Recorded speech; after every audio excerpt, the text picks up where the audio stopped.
Thank you, guys. From raging waters to floating debris, the physical dangers of a flood are devastating, as we know. But did you know after the water has subsided, the risks to your health can still be ongoing? From dangerous bacteria in drinking water to mould spores that can build up over time, knowing risks to your home post-flood is vital for keeping you and your family safe. Yeah, let's have a look at this. Environmental microbiologist Dr. Cameron Jones joins us now live from Melbourne. Good morning to you, Cameron. Thank you for joining us. We've got to start with drinking water, the most essential of them all. After a flood, what happens to our water and what should we do to stop getting sick?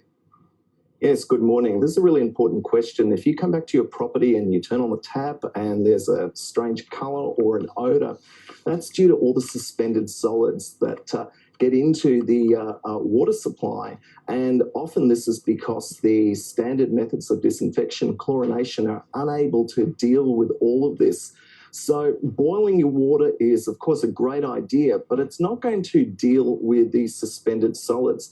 And the number one contaminant in floodwater that we all have to be mindful of is sewage and all the different types of bacteria, fecal coliforms, staphylococcus, E. coli, all of which can cause all sorts of skin infections, but also gastroenteritis type symptoms, vomiting and diarrhea. So we need to be very mindful of that. And then the second type of contaminant that gets into water supplies is, of course, chemicals and fertilizers that can get in. And so we need to be very mindful of that. So check with your municipal water authority for any warnings that they might have regarding drinking water. Of course, consider bottled water or filtration. And for any of those who are not currently flood affected, you need to plan ahead for these types of catastrophes and consider what you're going to do with your water supply. So, and it's not just the water we drink. I mean, why do we need to be careful when showering or even cleaning out flood-affected areas? We see lots of people with hoses having to, trying to get into the garage and hose everything away. Well, look, there are a lot of different microorganisms. All of us have probably been inoculated for tetanus. This is a microorganism which is present in soil. So obviously all of these suspended solids and materials that end up in floodwater and can get into homes pose a health risk. There's all sorts of other types of microorganisms. Obviously, all of the flora and fauna are looking to escape the floodwater as well. And there's a microorganism called leptospirosis, which is found in the urine of marsupials and mice and cattle. And if that comes into your home, this can cause all sorts of issues.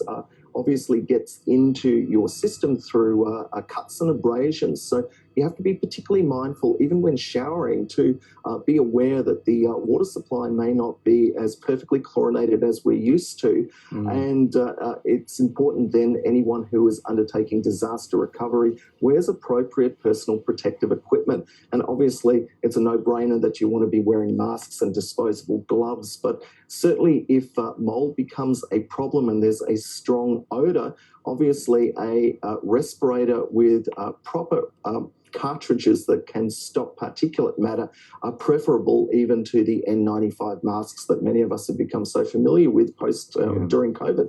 I suppose we've all experienced that mould in the bottom of the shower somewhere. There'll be people here who will have mould from the very bottom of their house to the very top of their house. And then, Cameron, they'll be scrubbing the walls, but there'll be mould and issues within the walls that you can't see necessarily.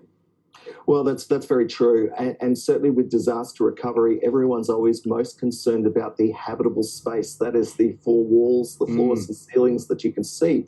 But if waters come in, it gets behind the wall voids. It can, if it's a rain inundation, well, then it comes through the cracks and spaces in a standard roof. Overflowing guttering rainwater can enter your roof void around the eaves. So, of course, most of us have insulation in there.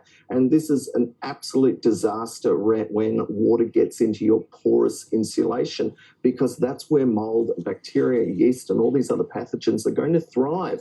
And so even if you are successful in performing structural drying and drying out the room volumes that you could see and use, there could be an absolute hidden risk underneath you, inside the walls or above you. So you need to be very careful to check that out as well. Yeah, and we've just got a graphic there with some warning signs about what to look out for if you think mould might be getting into your home. Really great to chat to you, Cameron. Dr. Cameron Jones, thank you. Thank you. Thanks, Cameron. Soon for you, we're going to check in live with the Bureau of Meteorology as more rain impacts the East Coast flood zones.